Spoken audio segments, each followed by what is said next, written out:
So that's the quite a lot of the Aries ascendant, how they push themselves out into the world. Now, I want to be able to show you as well what I was trying to find earlier, which is this one here. So as you can see there, can you see the 4 angles chart again, or anything like that? Or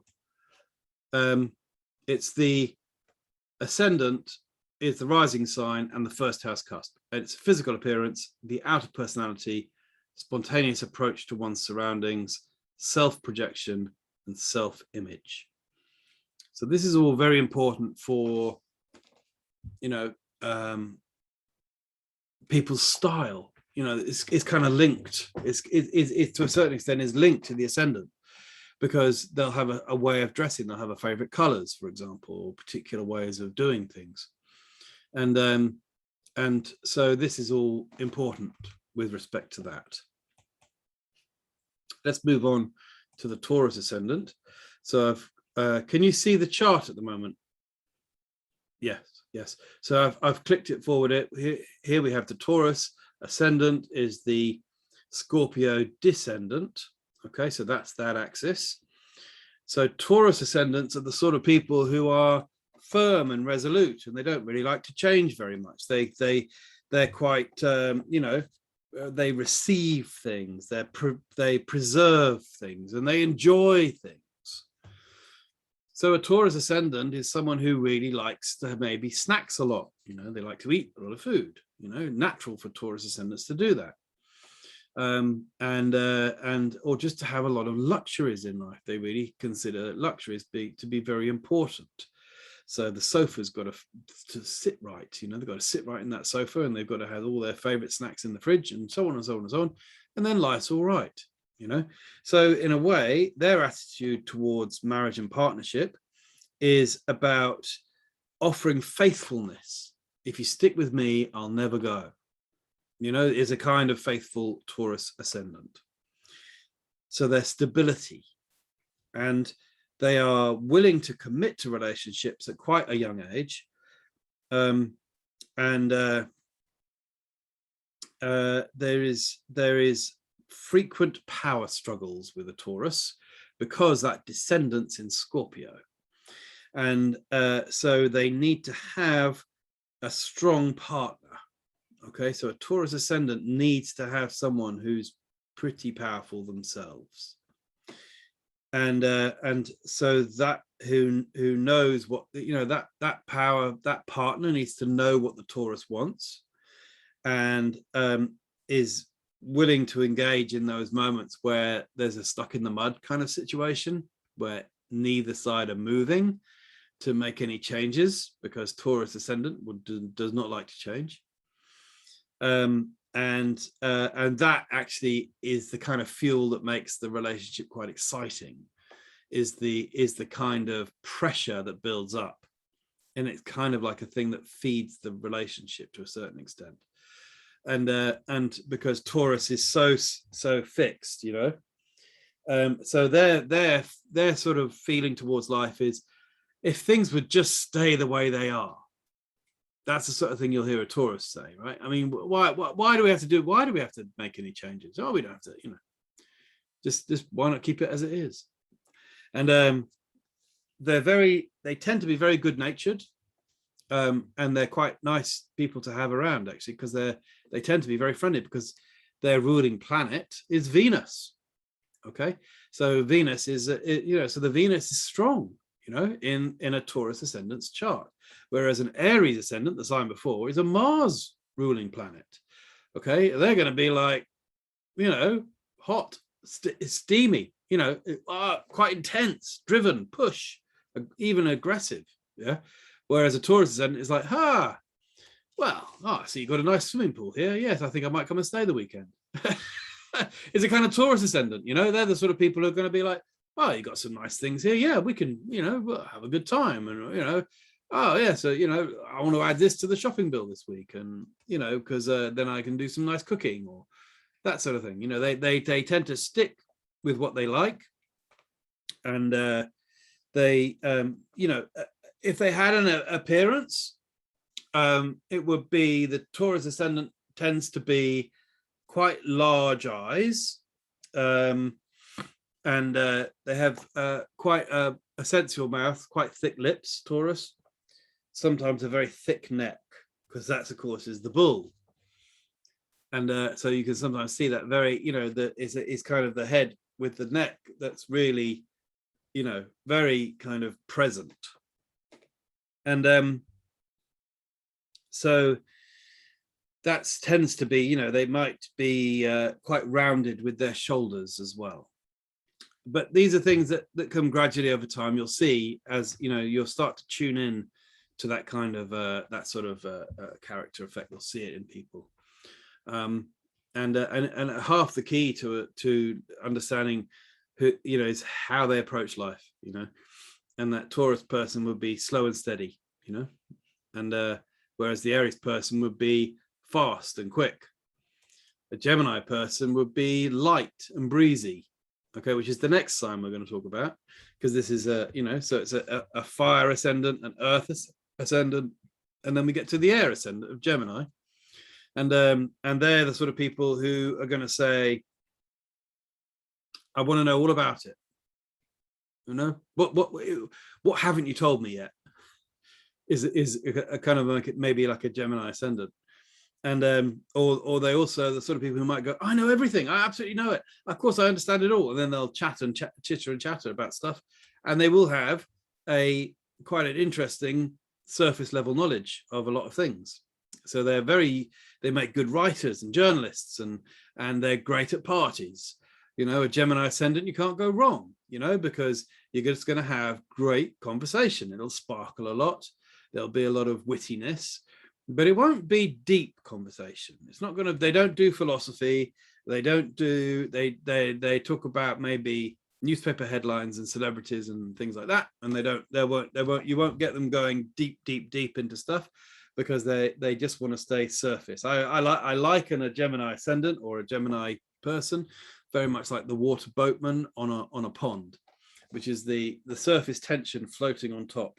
So you can see that insect that floats on top, and you can actually see the tension around the surface tension as it floats on top, and it skips across, moves around. It's an amazing thing to watch. I haven't actually seen one in quite a long time, but if you go into like nature, you'll see them, but they are amazing. And I always see that as like a sort of Gemini thing.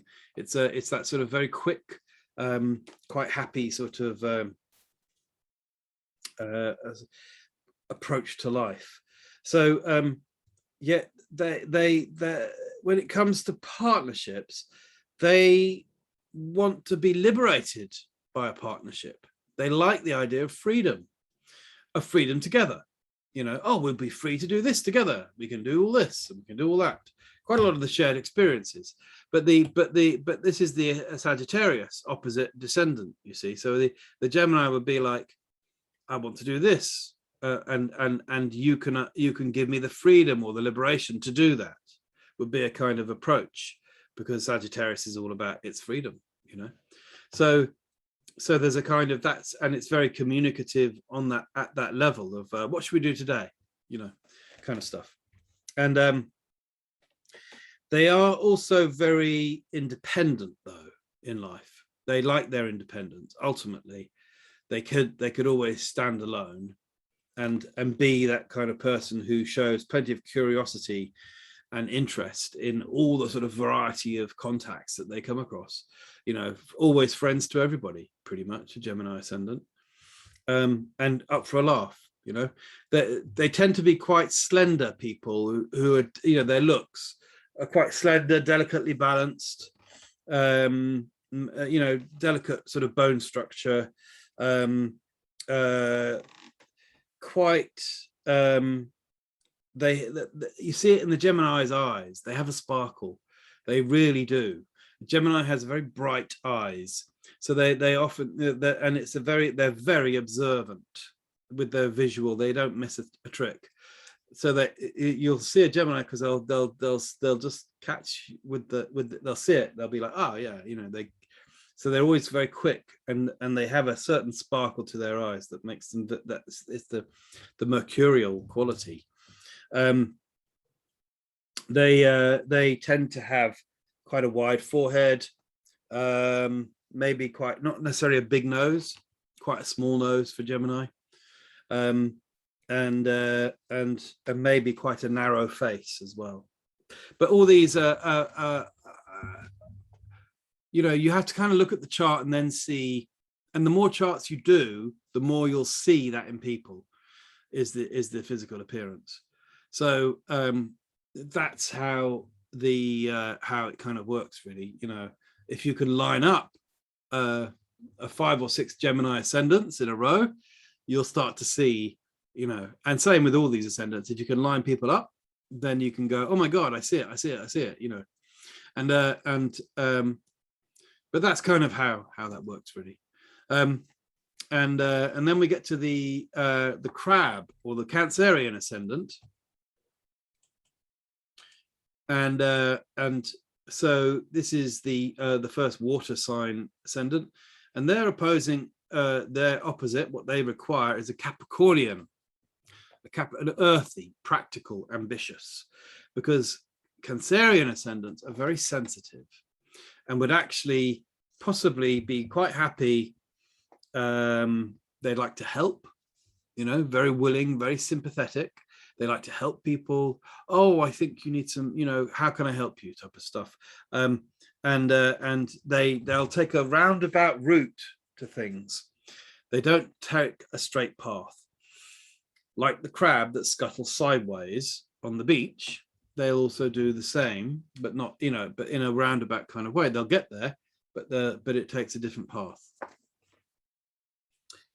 They are very needy, but they don't like living alone. A Cancerian ascendant would be much happy living with people. So they're not loners.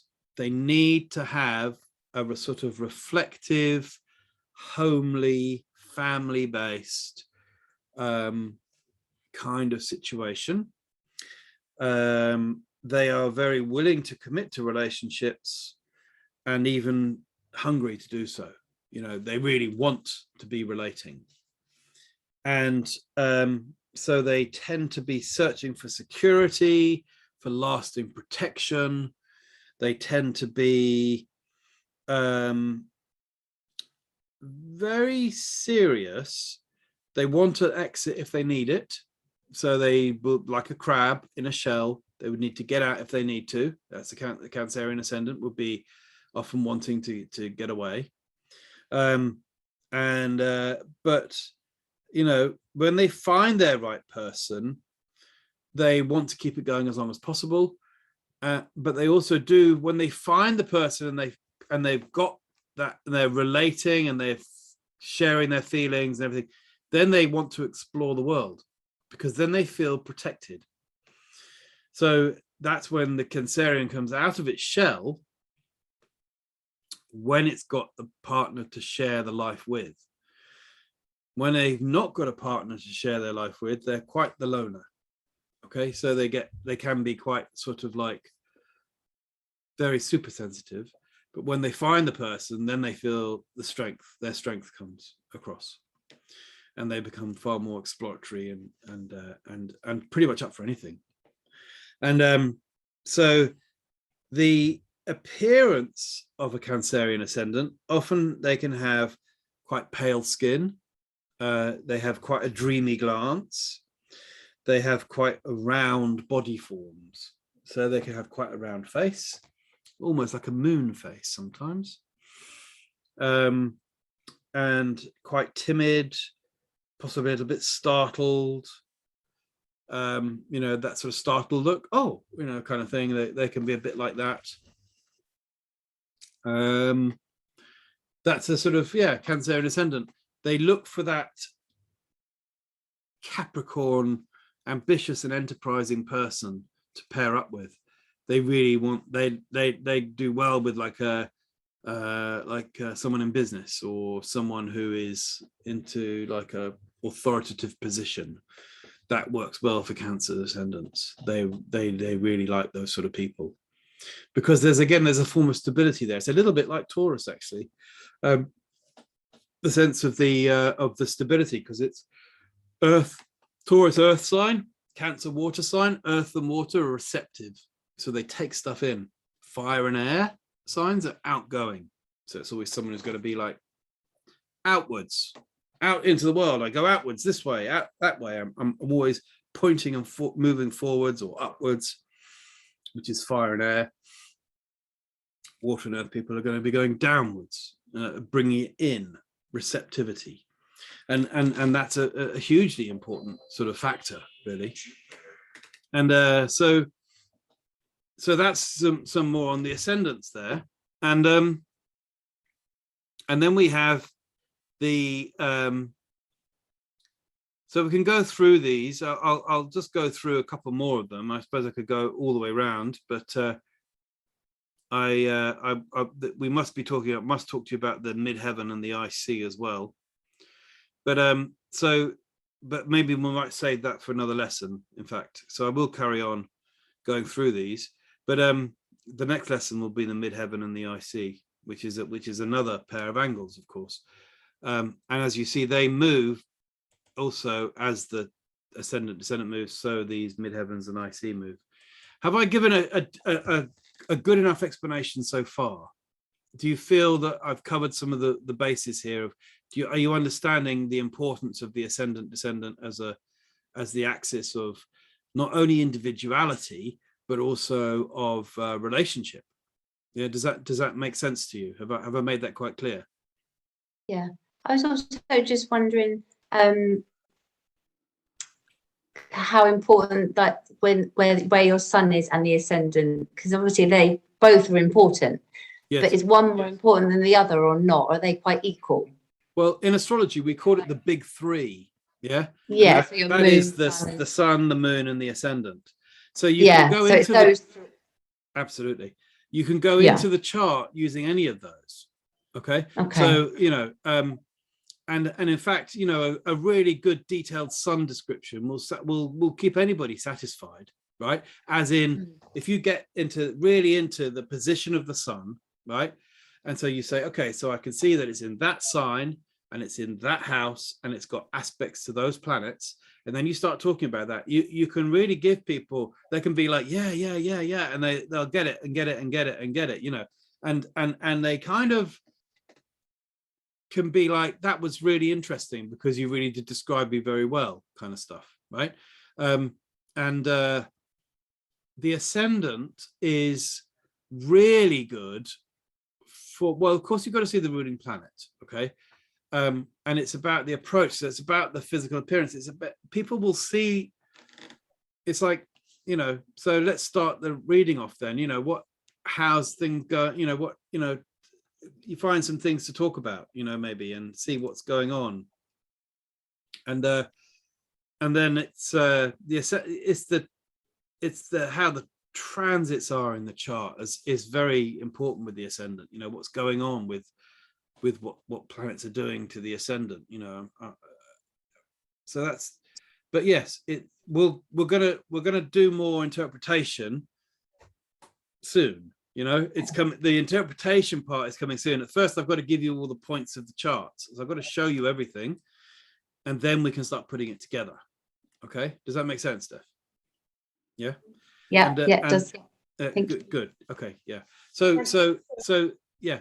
Sorry, I've got a question. Yes. Sorry, yeah. Obviously, as a scientist, here we go, and as a former geneticist, I can't really take seriously the physical attributes, that are designated to an ascendant sign or a star sign, because it depends on what the parents' genetics are like as to how somebody is going to be small, tall, short, blonde, blue-eyed, brown-eyed.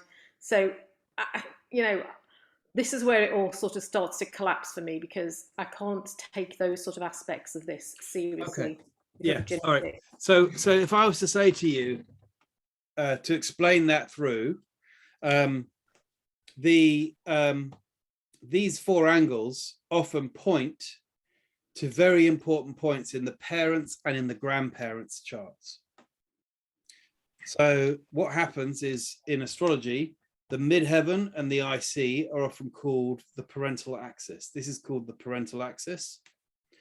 And the MC is often the mother, represents the mother, and the IC represents the father.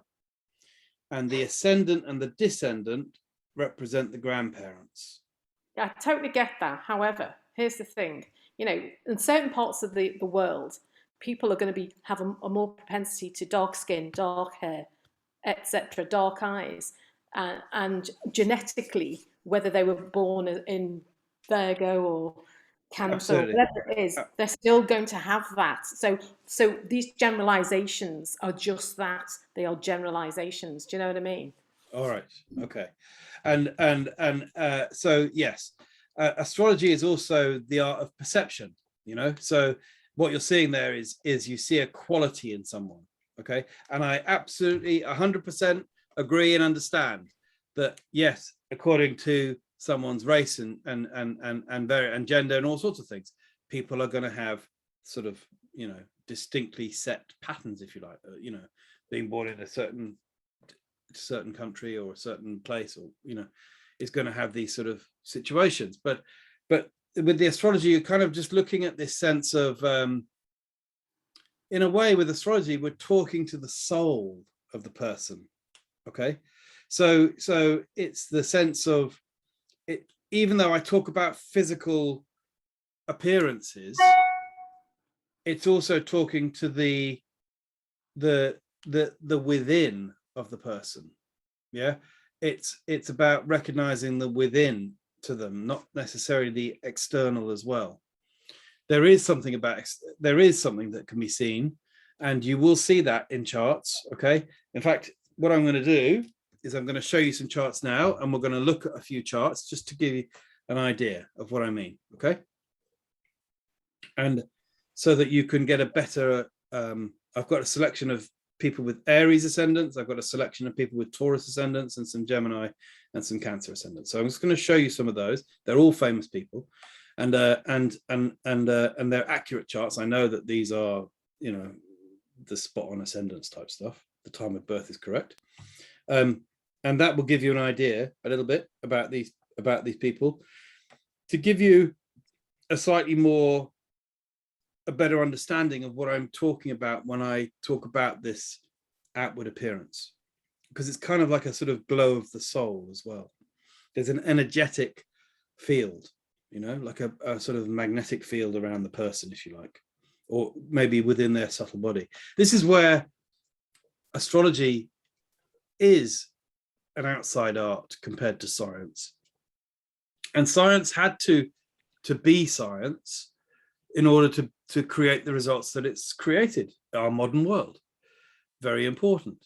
But there's something about astrology is actually the divine art, or the divine science, because it's about connecting to a spiritual part of the self, the as above, the so below, the as within, the so without.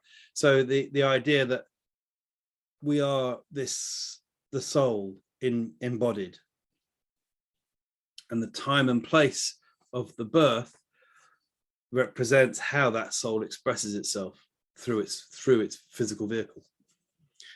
So science will give us precision based things like DNA analysis and things, which of course I find very interesting, but I'm not a scientist. But I do, you know, I'm sure that the DNA profiling and that image of a double helix, the spiraling helix, looks very similar to a sort of solar system, you know, of a kind. And it's a sort of repetitive sequencing of time going around and around.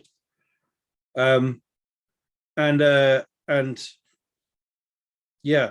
And I'm not a geneticist either, but you know, but I think that what you've got to understand with astrology is you're talking to the internal person.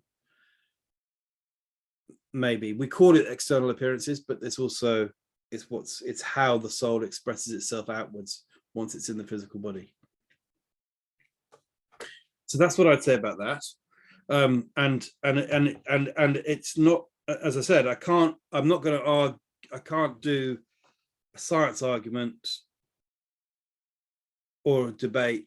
It's just astrology is what it is, and it's been around for so many millennium that there's something very deep and meaningful and kind of hidden. It's also known as the hidden art. And it's and science is young and very accurate and demands precision explanations. Science isn't young. Science isn't young. Mathematics has been around since ancient times, so you can't say that science is young. That's rubbish. Sorry. Well, I agree, and of course, mathematics is the art of numbers, which is what astrology is, and you know, it's yeah. Which maths is. Do you know that the root of the word mathematics is mathematikoi is ancient Greek for the mastery of my own mind, and that's actually where the word mathematics comes from. But we're going to go off on another tangent if we're not careful. But the numbers system, you know, that's why there are 30 degrees in the zodiac, and this is a circle. You know, when you turn a circle, you stand in your world and you turn a circle around, you're looking at a circumference horizon. That's your circumference. And the Babylonians and the Sumerians, they counted that out and turned it into 360 degrees. But that horizon that they were looking at that to try and work out stars rising and planet setting and all the rest of it. It was astrology that they were doing in order to create numbers. They had to create a way of labeling the planets as a number system, and from that sprang everything else. So, you know, the idea of the circumference is, you know, that you could even say, if I turn a circle, if I stood up on the downs, on the top of the hill on the downs, and I turn in a circle all the way around, I see 360 degrees around me. But where did that 360 degrees come from? Where is that circle? Who invented that circle? Why is it 360 degrees? Why is it called 360? What are degrees? Movements of time. And why are there movements of time? Well, there was the tracking of the planets. They had to see when to plant the crops, or when to do the harvests, or when to do all these different things was tracking of time. And that's what led to the development of the number system. And then there's like if you take the very center point of self, and then you measure it out to the circumference, that's the radius from the center of being, the very center of a circle, the dot in the center. You then measure the distance is the radius, but that's also radiance. It's like, how far is your glow? How far could, you know, is a sense of being. And it's just many, many, many things like that. But there's so much more to say about that. And it's not, you know, it's there's so much more to say about that. But there is we live in a very interesting world, you know, and it's just the way that it is, you know, and so yeah. So I want to show you a couple of charts, because I think that's going to be quite an interesting little excursion in order to understand the. Let me just put the planets back in.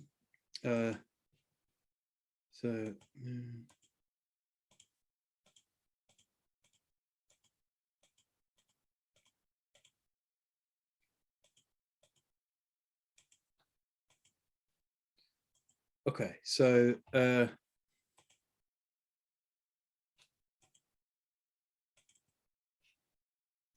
first chart I've got. So here are some Aries ascendants. Can you see a chart? Can you see a chart? Yeah? Yeah. Is that okay? Can you see the chart? Can you see the chart? It's very small. Oh, so I'll try and make it different. Hang on.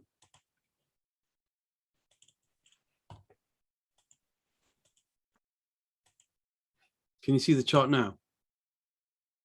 Yeah. Yeah. So I don't know if you've ever heard of Billy Graham. Have you heard of Billy Graham?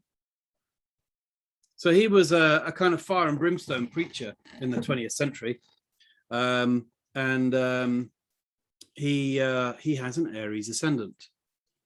And so if you've ever happened to see any footage of him giving his sermons, he would be the kind of guy who was holding his Bible and slamming it a bit on the lectern, you know, and shouting quite a lot, and quite full on, quite Aries, kind of direct.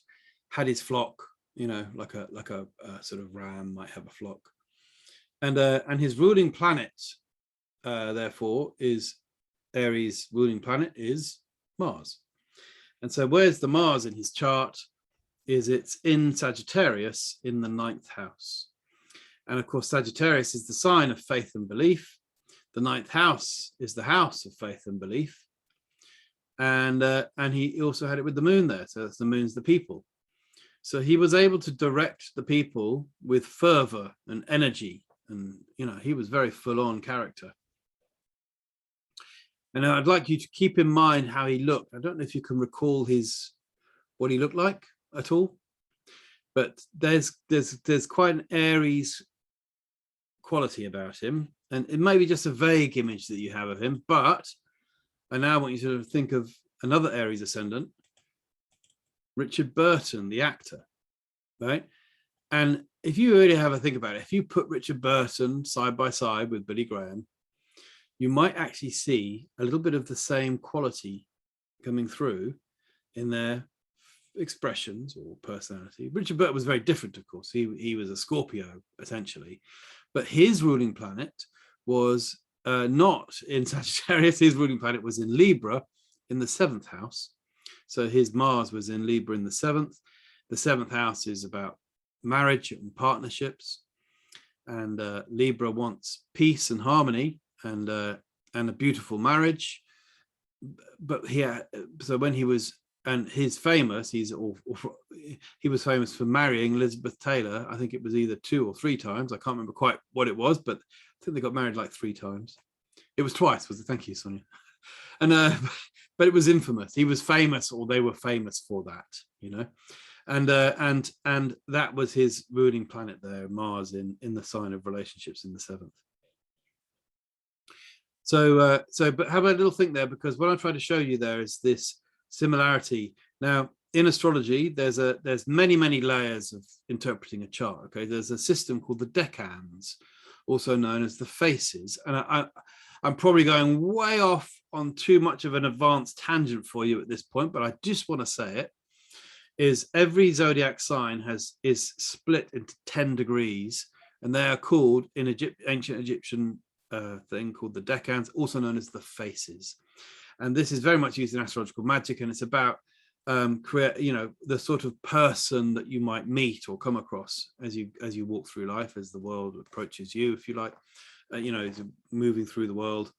And these faces are 0 to 9 degrees, and then 10 to 19, and 20 to 29. So of each zodiac sign.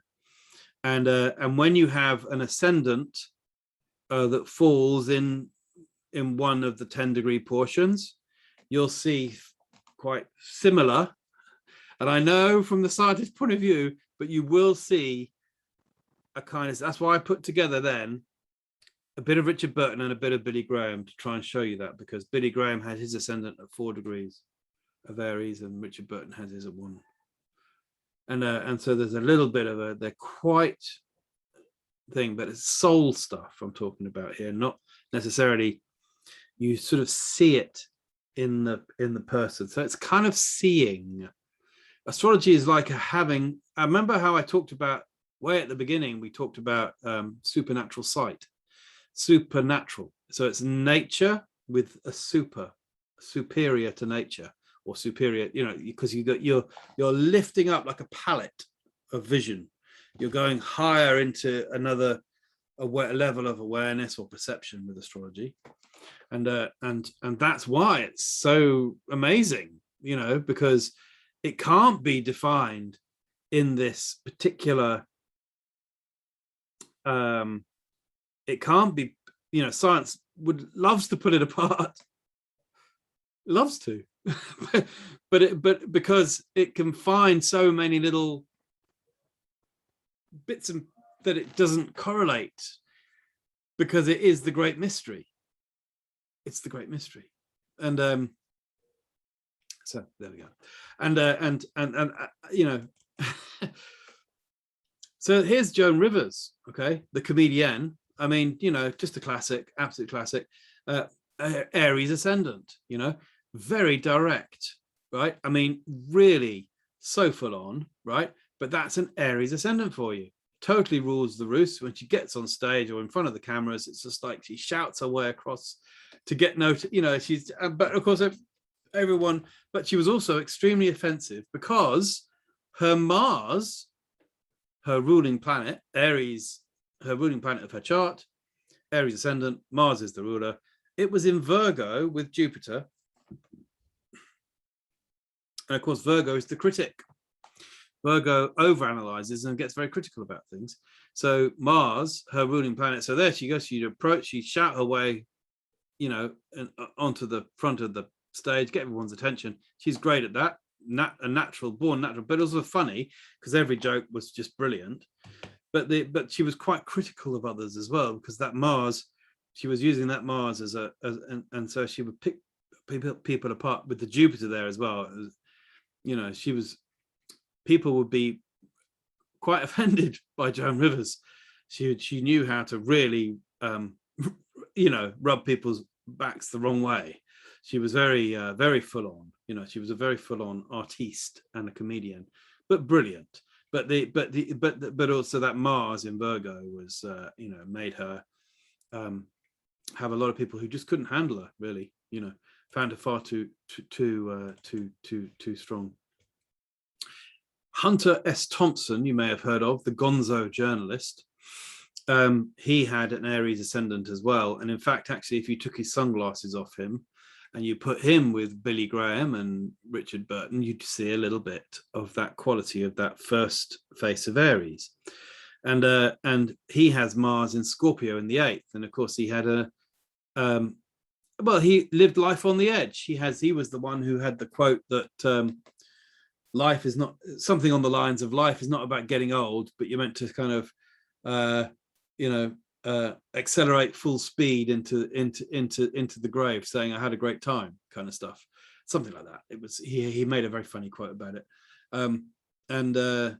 And he asked for his ashes to be shot up in a rocket over his farm in Colorado. So they shot the rocket up and it blew up, and all his ashes scattered over his land, which is a kind of an Aries kind of exit, if you know what I mean. It's a Mars, you know, a rocket that, you know, is quite his sort of quality. He was someone who was very open with firearms usage. I don't know if this means anything. He was quite a cultural cult figure from the 1960s and 70s and 80s. Anyway, there we go. So that's just his. Another very good Aries ascendant is John Lennon, who has Mars in Libra, and of course he was singing about peace and harmony, but he had a very difficult life, his own background that informed his music. But that Aries ascendant also meant he was kind of like the leader of the band. You know, there was a little bit of leadership quality there. So when you can see an Aries ascendant, they're happy to take the leadership role, you know, and he was kind of, I think, probably the leader of the band with that Aries ascendant, more than likely to be. And the Mars in Libra was, as I said, you know, the ruling planet there, songs of love, and the work that went behind all that.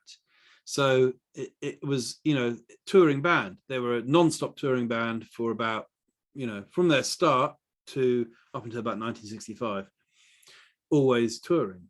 And and then into the studio for the last 5 years or 4 years of their band existence. So, you know, quite interesting that it's a 6th house Mars. The last Aries ascendant today is Cristiano Ronaldo, the footballer, who has a Mars-Venus conjunction in Aries on his ascendant. Talk about popular. This is how to be popular.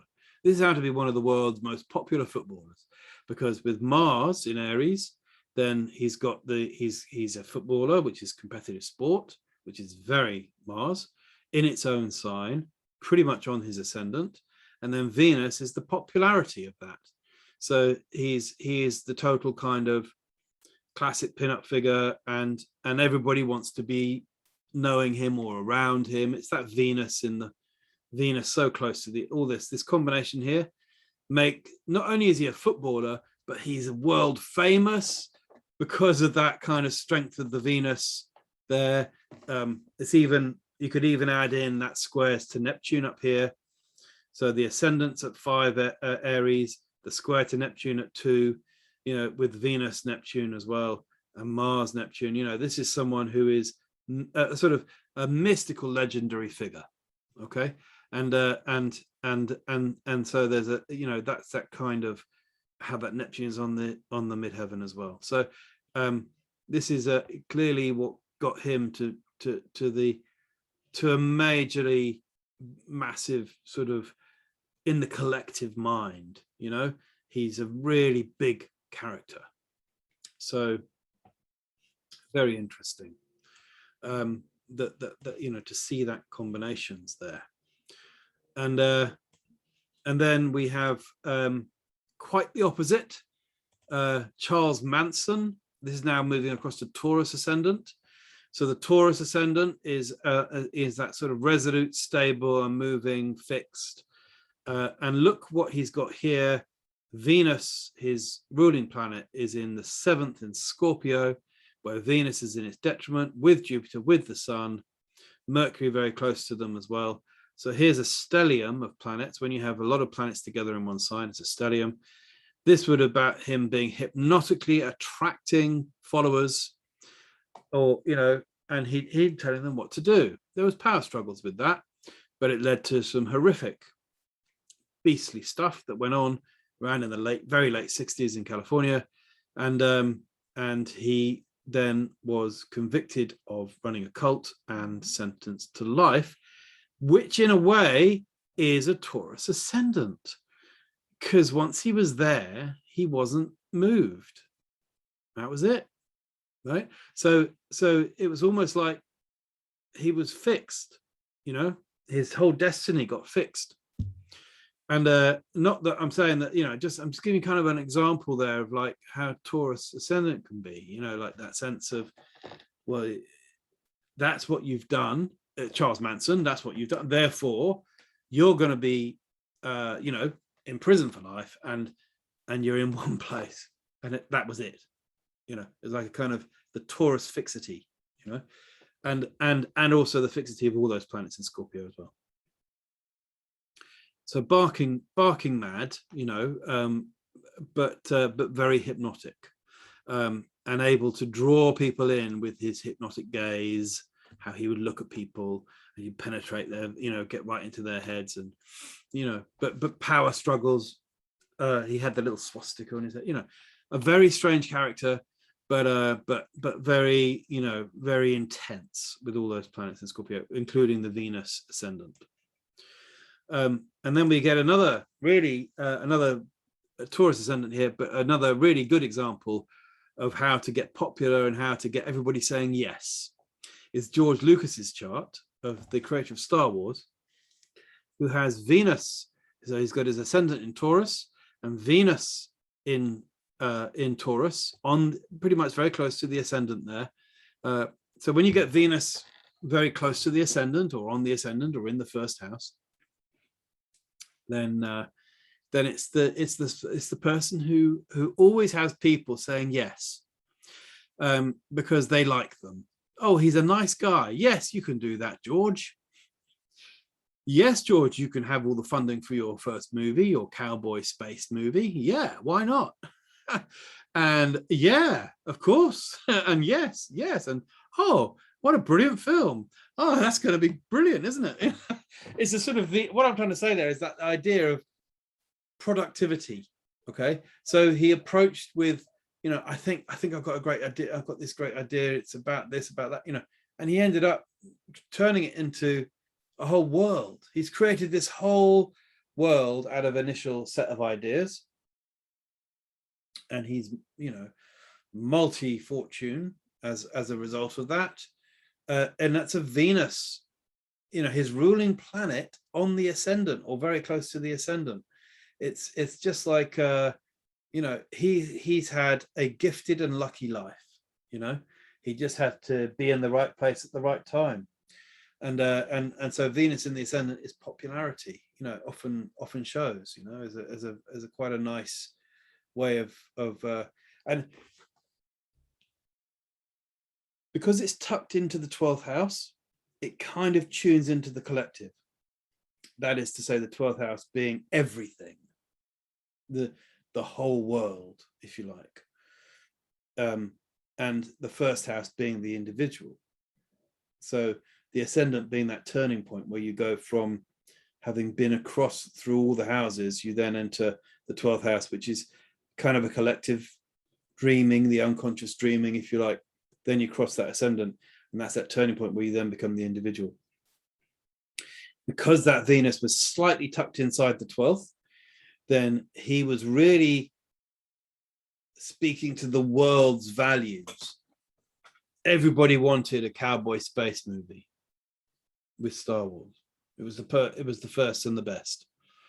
There might have been Barbarella. Maybe that's what gave him an idea, but that was more of a comedy. But he definitely did the first Western movie. The idea of like a Hollywood Western, and he did that first. So and that's kind of shows the incredible magnetic force of a ruling planet in its domicile, very strong in the chart with the ascendant. He's had an amazing life, very interesting life. So and then we've got some of these charts you've seen before. I know I bring them up because this is on my Solidified database. So these I know are all accurate charts. Sigourney Weaver, another Taurus ascendant, with the moon right on the ascendant, connects her to the world as well, to the people of the world, if you like. She's an actress, of course.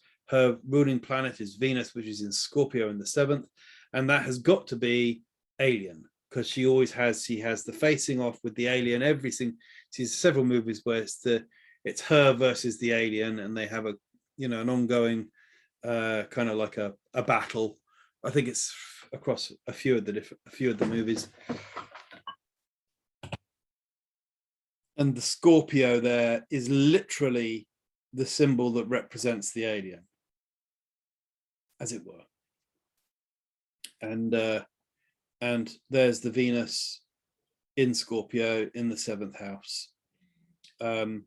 So she has this ongoing battle with the alien, which is quite an interesting thing as well. And there's more, but often the characters, the actors in the movies who play the characters, their charts fit perfectly with the roles.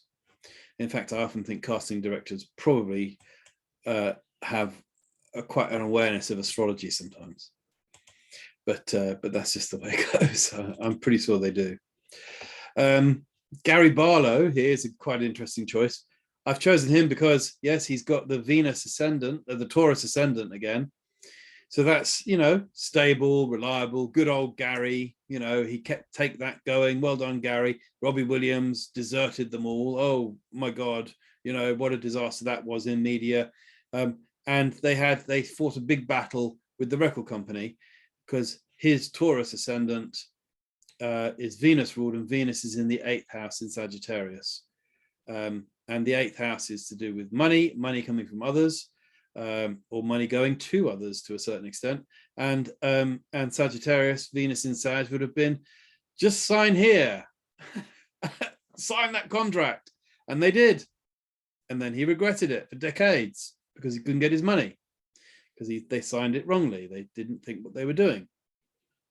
So there was a huge ongoing battle, which is not very Venusian, because Venus isn't about battling really, but there was a huge thing, a crisis, an ongoing crisis, where all the songs he'd written all the royalties were going not into his earnings, it was going somewhere else. And therefore Venus in Sag in the 8th house, it was for him, extremely difficult. He finally got it, they got it all together, and then they did big world tours, started writing new albums, and suddenly everything came good, and he's made his millions. But he's also, have a look at the interesting here, I thought this would be quite a good example of what a planet's like in the first house when you get it close to an angle. And when you think of him and how he talks, when you see him on TV and what he's like, do you sense the Saturn in him now? Do you see that Saturn like a slightly, quite restricted, quite a little bit authoritative, a bit limited in his, quite reserved, yeah, slightly standoffish and held back, but also charming, because he's got Taurus ascendant and the Venus in a fire sign, in a Sagittarius, so it's quite, but there's that Saturn is that slightly kind of, yup, and he kind of holds himself, so I'm trying to show you there, that's a very good example of an angular planet. Okay, so I think next time you see him on TV, or one of the sort of interviews on TV, because they often put him into breakfast shows and all the rest of it, have a listen to what he said, look and listen, think of that Saturn on the angle. It's quite potent, it's quite a powerful presence of Saturn. But for an entertainer, you wouldn't think so, you see, because he's an entertainer, but there is something quite restrictive about him, which is interesting. Here's another good one, David Beckham, a Taurus ascendant, this time Mercury on the ascendant. So here's an angular Mercury, which is clever with the feet, footballer, because Mercury will be passing and dribbling with the football, right? Because it's like hands, it's kind of connected, it's the idea of connecting two things together, Mercury. So there's a little bit of that quality there. But he's also, he is quite Taurus. His Venus is in Gemini, which is of course incredibly social, loads of fun, great social life. But there's something about it that's a little bit slow and he appreciates everything. He's a bit slow though, he's not when he's on the field in football, but in how he interacts, or how he might give quite a slow response sometimes to things. But there's a little bit, just like a side, that Taurus is appreciating and taking things gradually and steadily. But of course, the social life is a whirl with the Venus in Gemini, the Venus ruling that. Michael Caine, the actor, with a Gemini, I've moved across to Gemini ascendants now. Michael Caine has Gemini ascendant, which is multifaceted, many roles. He can play many roles, but he has a very familiar voice. The Gemini ascendant is, the ruling planet is Mercury, which is in Aries in the 10th house. And that's almost like he has that quote where, my name is Michael Caine. I think was it the band?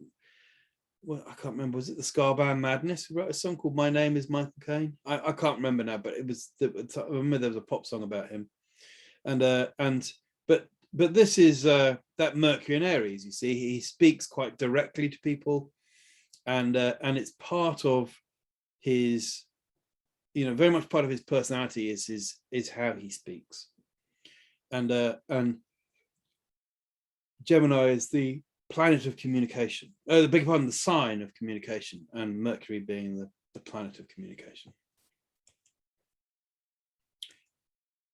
Peter Fonda also has a Gemini ascendant, and his Mercury is in Pisces.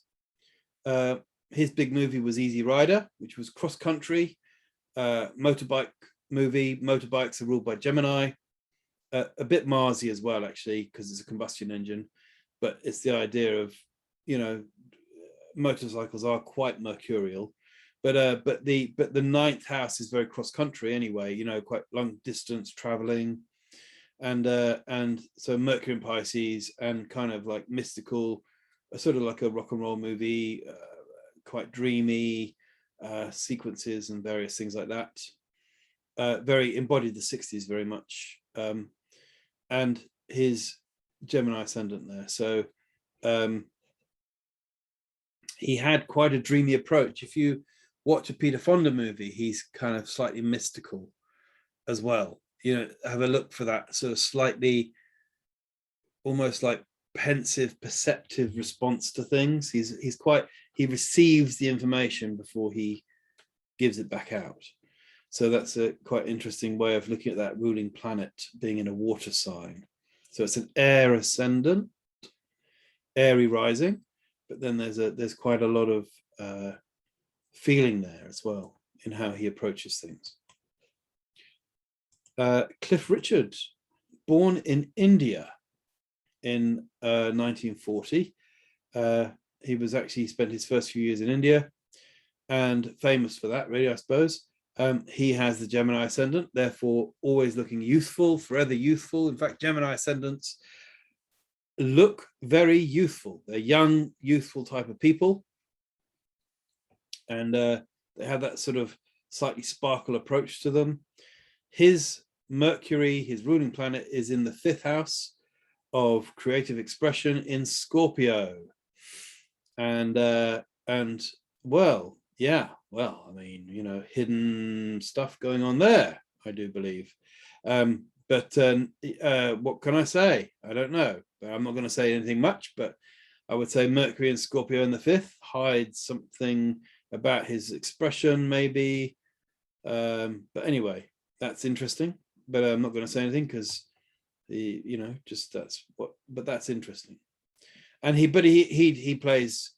still plays a lot of live shows. He's a creative musician, and he's a singer. And so it's Mercury uses the voice, and the 5th house is creative expression, and Scorpio is determination and thoroughness.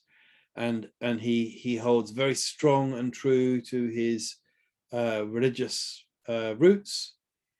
And yeah, so that's quite interesting as well.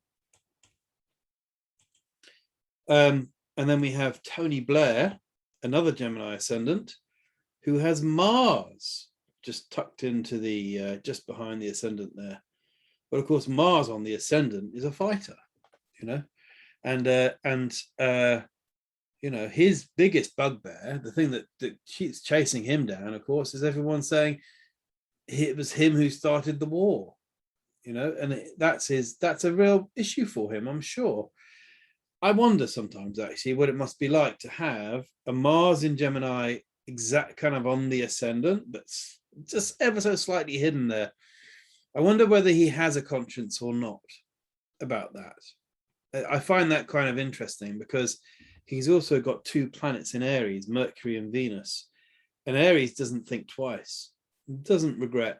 Aries doesn't have many regrets. Really, they don't. They kind of get on with it and they just keep moving forwards. And so with Mars there on the ascendant, and those 2 planets having to answer to Mars, then he probably doesn't have many regrets. If he had to, he doesn't, you know, he did. I know he wrote an article a couple of months ago about trying to talk about his feelings about the time when all that happened at the turn of the millennium. But it's interesting, you know, that there's a Mars there, the fighter. Yeah, so very military based, or, you know, bit of a interesting, just an interesting kind of chart to observe. Then we have John Lydon, the singer. That's actually a 12 noon chart.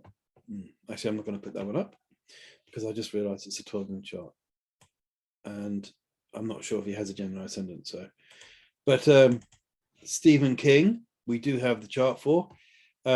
He has a very, very late Cancerian ascendant. So he's just on the thing about needing to be kept safe and secure. in how he does things, but he's a scary writer.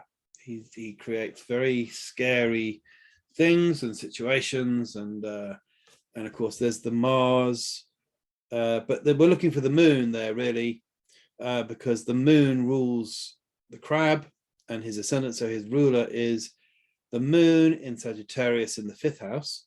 Sagittarius is the house of publishing. It's where you would find, planets. Jupiter is also the ruler of Sag, but these are Sagittarius's books, printed books and publishing. And he has his moon there in the 5th house. So he gets very creative and writes about people in a very creative way that does happen to sell millions of copies. He's really got that one nailed. His formula is brilliant. And as you can see there, that moon is quite well placed to go with Saturn and Pluto in a trine. So there's your kind of horror story, Saturn and Pluto, as we've just experienced with the Saturn-Pluto conjunction in Capricorn. And he's got it in a grand trine with his midheaven. So yeah, quite lucky, very, very lucky. And the ability to write like there's no tomorrow, because with the moon in the 5th house, he has to write every day, probably, because he has to express himself. David Essex, I thought I'd put him up. He's a Cancerian ascendant, because he was very, like a pop star, chart hits kind of guy who sang very, he took the nation by storm in his own way. He was quite the character really, and he had a Cancerian ascendant, and he had Mercury and Venus in the crab. He had the sun there, so he had a kind of shininess, but it was those slightly sensitive art. His eyes were like, they had a lot of compassion or sympathy or something about him that was the eyes, it was how, just how he was, what it was part of what he was.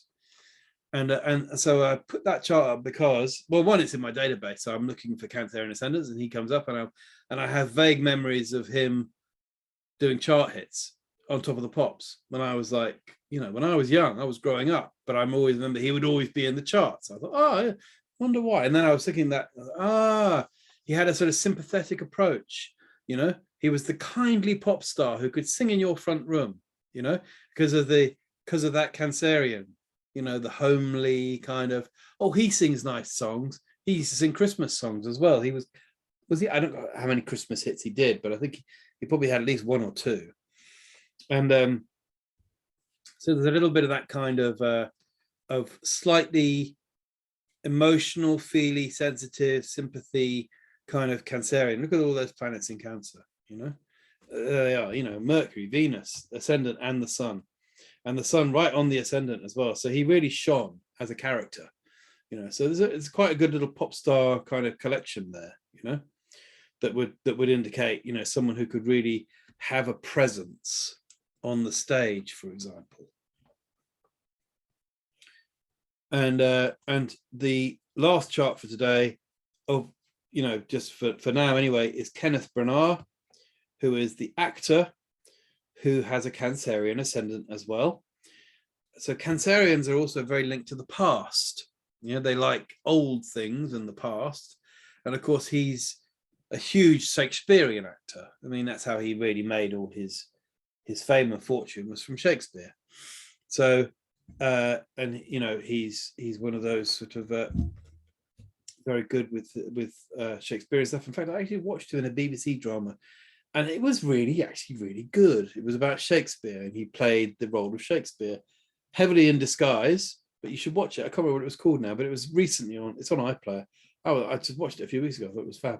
Anyway, Cancerian ascendant, moon in Virgo, getting it right, precise and accurately, in the third house. Remember your lines, Kenneth.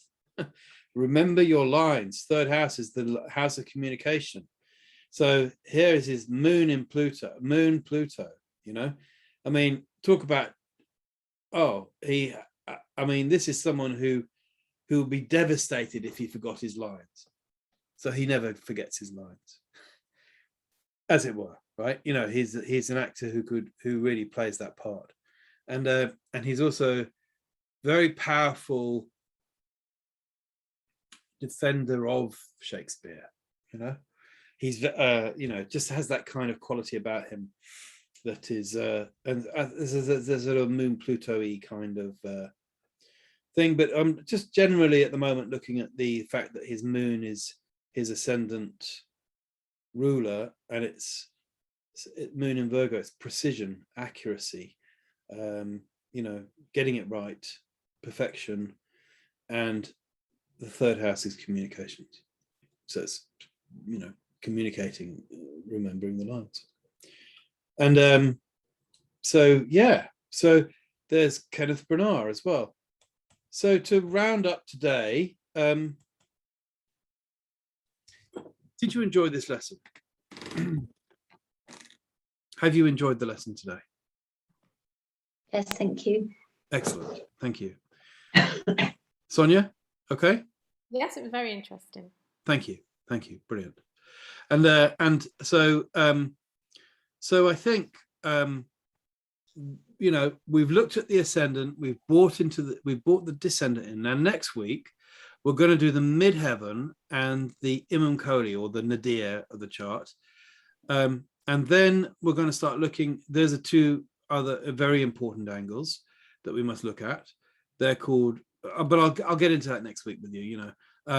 But it's basically once you've got the angles sorted out, and you work out that an angle has a ruling planet. Every house cusp has a ruling planet in the chart. But there's a lot more to tell you about these angles and why they're so important, you know, because they are the emphasis, you know, of the chart. It's what makes everybody unique, because that ascendant is constantly moving. And so, you know, there's a sense of everyone's a bit different, but that, you know, so that's really, I think, rounding up mostly today's lesson. I will make sure that the handout next week has that bit on the angles, and in fact, actually, I'll probably give you more in the handout next week as well. I'll include extra stuff on the 4 angles. But you've got the 12 houses and their interpreted keywords. So you might want to start looking at those with respect to your own chart. Okay, as a little bit of homework, go through your chart, see the houses and the keyword interpretations and what you know of the planets.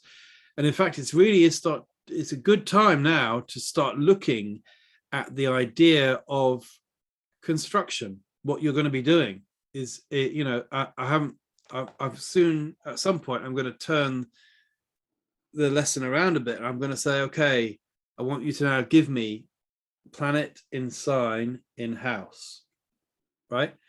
And tell me what you see, you know.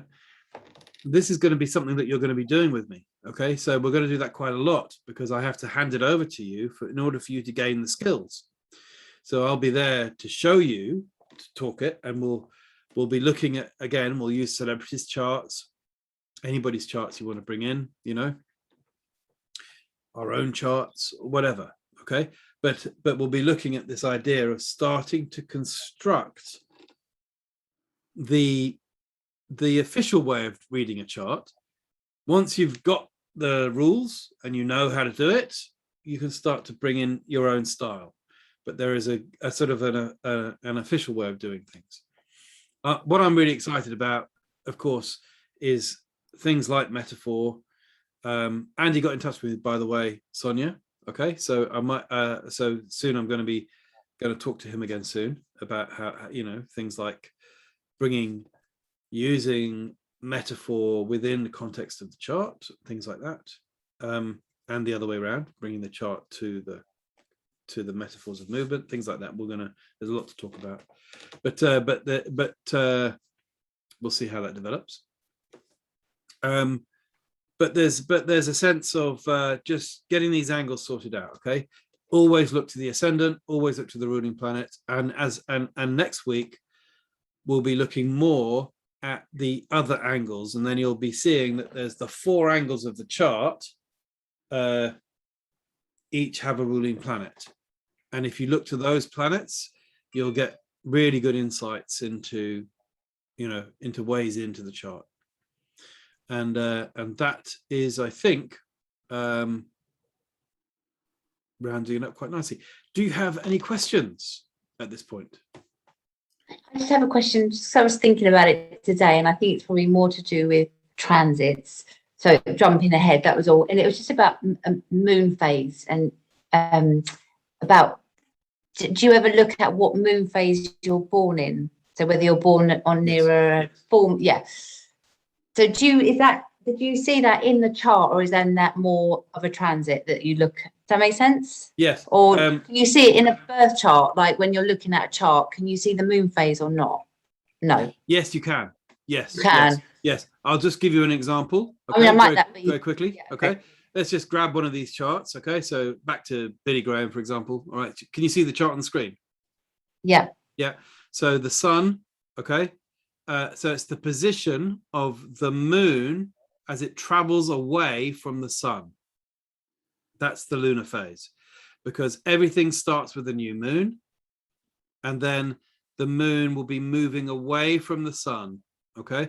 So when Billy Graham was born, he was born in a new moon phase, because I think that's more than it might be actually 14. So there's 16 degrees left to go to the beginning of Sag.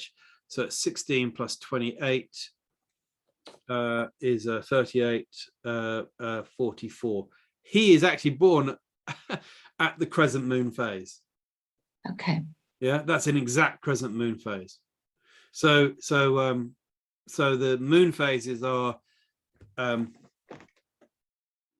divisions of 45. So it's 45, 90, 135, 180, 230,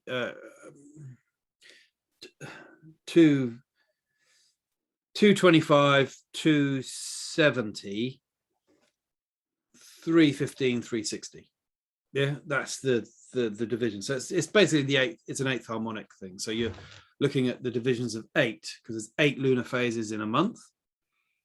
So each lunar phase is 45 degrees of the chart. I didn't mean to overwhelm you with anything there, but it's just the idea. 45 degrees is the first lunar phase. And then the next one would be 90 degrees and so on. Okay. Right. Okay. And so you count the degrees, or you work out the degrees to find out the lunar phase, and that is a very useful and important part of the natal chart interpretation. Is their lunar phase, and another one for much more advanced work later on down the line. Then we can look at things like prenatal eclipses. They are pretty powerful as well. So it's like the eclipse that occurred before one's birth. Yeah. That's I've Robin's spoken to me about, I mean, I didn't get it quite, but Robin's mentioned that a little bit as well. She is interested in the moon phases. And it was just also because actually I don't always feel that good on a full moon. And then I was just thinking about it today, that actually I always feel a bit better on a new moon. Like energy wise, and then I thought, I wonder if I was born on that phase of it. Yesterday, my son knocked my tooth out, and it was the full moon, and I was like, "That's a really bad day." Blimey. Okay, Steph. What's your sun sign again? Virgo. And hang on a minute. Okay, Virgo. And I think I swapped all my charts across. So, what year were you born? 1980. There we go. 16th of September. Yeah. At 9:30 a.m. Yeah. Can you see your chart there on the screen? Yeah. Yeah. So you just had. You're going to love this, right? Well, or maybe not. But the full moon that just happened was on the Virgo Pisces, And so you just Yeah. had your birthday, just and I did. and then you had your Saturn's at 29 degrees Virgo, so you had the full moon on your Saturn. And what does Saturn rule? Skin, bones, and teeth. He knocked. I had to go to the dentist, and they just built me a tooth. He threw a toy car at me by mistake. Yeah. And totally knocked my tooth out yesterday. and that is That's really Saturn. interesting. I That's did think, like, I wonder what had gone on. And you know, that's so the full moon was in Pisces here, opposing, so right on your Saturn. So there we go. Okay. There we go. How about that? Quite interesting, isn't it? So amazing, you know, how astrology is, you know, and yeah, but there we go. Yeah, good, right. And I'm glad your tooth got fixed. Thank you. Me too. Yes. So right, well, thank you very much for attending the lesson today. I hope you've got a new set of interesting insights, and that do remember, start looking at charts, you know, always start looking at charts, you know, and